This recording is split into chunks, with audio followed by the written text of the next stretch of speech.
ब्रैजि जि गासै समस्थियावनो बेनिफिसियारि मिट जागासिनो दङ आरो दिनै बनरगावआव जोंहा बेनिफिसियारि मिटआ जोबोद गिदिरैनो बेवहाय खुंनाय जादों आरो रोजा रोजा जोंहा बेनिफिसियारिफ्रा जायफोर स्किम मोनदों बिथांमोना बाहागो लाफैदों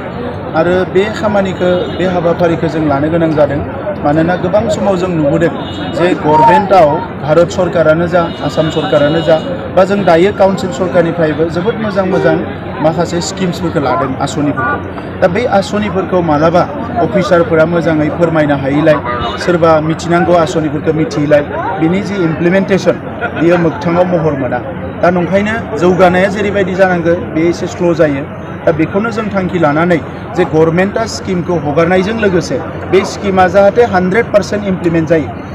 जेराव न' जानांगौ बेवहाय न'खौ मोजाङैनो लुयो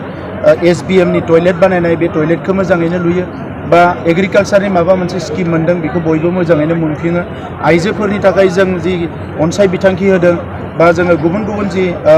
अनसुंथाइफोरखौ होदों बेयो जाहाथे मोजां सहैयो बे गासैबो बाथ्राखौ लानानै जोङो रायजो राजानि सिगाङाव बे स्किम्सफोरखौ बुंफोरनानै जाहाथे मोनसे एवारनेस लाबोनो हायो आरो बिथांमोना बिनि बेनिफिटखौ थोंजोङै लानो रोङो बिनि थाखायनो बेखौ लानाय जादों आरो बनरगावनि रायजो राजाफोरखौ आं साबायखर बावदों दिनै बयबो बाहागो लानानै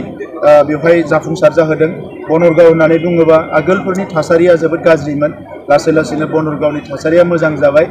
दा बनरगावआव जोङो गोबां एबार गिदिर स्किमबो लादों जेरै बनरगावआव 2.5 कोटी थाखानि मोनसे मिनि स्टेडियाम लुजानो थांगासिनो दङ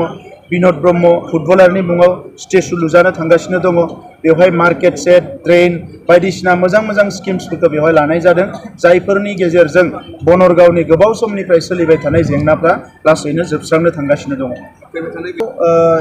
एबार जि फैगौ बिसायख'थि बिनि थाखाय दिनैनि बाथ्राखौ जुदि सानोब्ला दिनैनि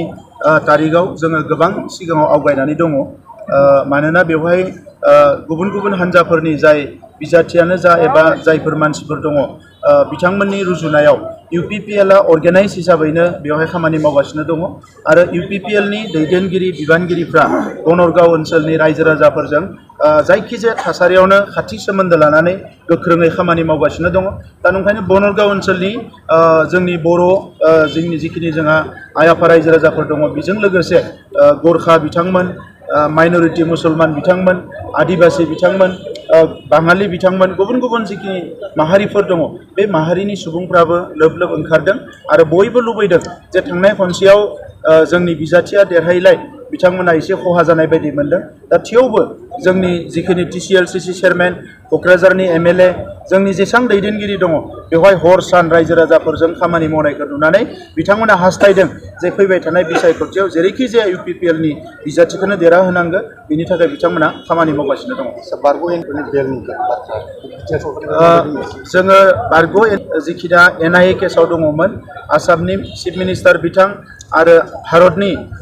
नखर मन्त्रि बिथांजों सावरायनानै बे गासैबो केसखौ रिटार्न लाबोनो हाबाय NIA निफ्राय आसाम स्टेटआव आरो बिनि बेलनि थाखाय गुबुन जिल्लायाव जेराव केस दङ बेवहाय बिथांमोनखौ सेन्ट्रेल जेलनिफ्राय बरननानै लांनाय जाबाय आरो लासैनो बिनि बेल बयखौबो बेल होनायनि थाखाय बेबस्थाया सोलिबाय आरो बेखौ थोंजोङै जोङो बारग' NDPनि जि आफाद दङ बिथांमोनजों जोंनि सरकारनिफ्राय सोमोन्दो लानानै जों खामानिखौ मावगासिनो दङ थालांनायनि गेजेराव CBIनि गासै 6 दङ जेराव रन्जन दैमारि बिथांबो दङ बेखौ लानानैबो बावैसो जोङो हम सेक्रेटारिजों रायलायहैदों आरो हम सेक्रेटारि बिथाङा खोथा होदों जे नेक्स्ट जेब्ला ट्रायल जागोन अब्ला निश्चय बिथांमोना माखासे पजिटिभ इनिशिएटिभखौ लागोन आरो जोङो थाबैनो भारतनि नखर मन्त्रि बिथांखौबो लोगो हमगोन जाहाथे NDPनि जि केसनि जेंना बेखौ थाबनो सुस्रांनो हायो आरो लोगोसे जोंनि संबिजिताव जि मोनसे संशोधन 125th एमेन्डमेन्ट बेखौ लानानैबो जोङो केन्द्र सरकारजों सावरायगोन जाहाथे नेक्स्ट पार्लियामेन्टआव बे एमेन्डमेन्टआ जेरैखि जाया जायो जायनि गेजेरजों जोङो रांखान्थिनि मोनसे बेबस्था बेखौ गोख्रों खालामनो हागोन आरो काउन्सिलाव माखासे आयेनगत भाबे बा कन्स्टिटिउसनेलि जिखिनि स्ट्रेंथेन खालामनांगौ बेखौ जोङो स्ट्रेंथेन खालामनो हागोन।